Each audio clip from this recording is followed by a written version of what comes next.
The moment you make an ask, you are able to create a connection with the other person. Hello and welcome to the Spark series. I am your host Asma, and today I want to talk about the art of asking.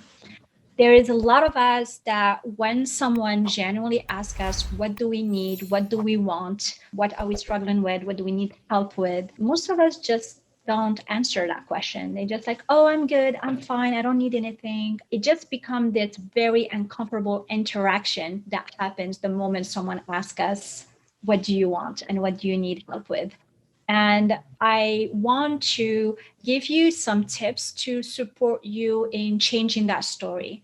Because for a lot of people, when they think that I'm going to make an ask, it means that it is selfish. I am selfish because it is about me, or this is shameful. Like there is that element of shame and guilt that shows up because, oh, I'm going to be bothering this person. Oh, I don't want this person to know that I am struggling with this. So I'm not even going to ask for anything. So there are all these very strong emotions that really creeps in when we are ready to answer someone that asks us to make an ask. And so to be able to counter that struggle to ask, I just want you to think about this. The moment you make an ask, you are able to create a connection with the other person because your ask makes you vulnerable in that moment, and then you are able to create this beautiful connection with the other person. The person feels more connected to you because you were able to make a genuine ask.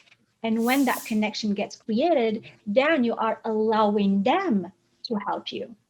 And so, as you see, it goes from asking to connecting to allowing other people to help you. So, it's that beautiful, different ways of seeing it that it is increasing and deepening your relationship and your connection.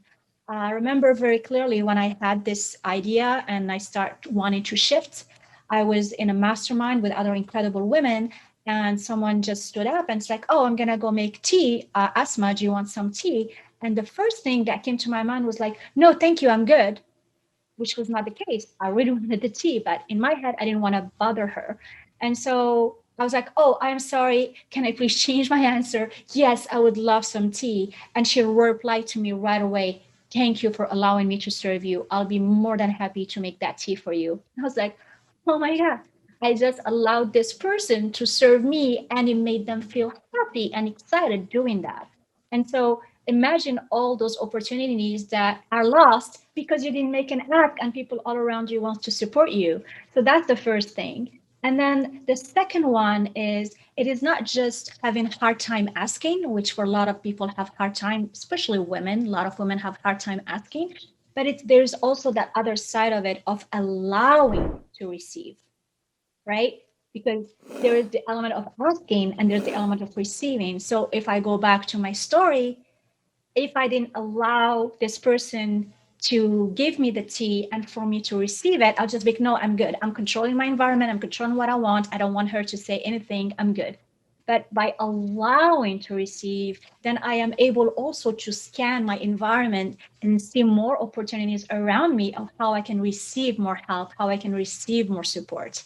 And so trying to see ways of how I can allow the universe, how can I allow my community, how can I allow my significant other, my friends, my parents, my pets, like anything, how can I allow to receive more of their love, more of their support? And so just trying to go from this contracting, controlling state to this allowing and expansive state.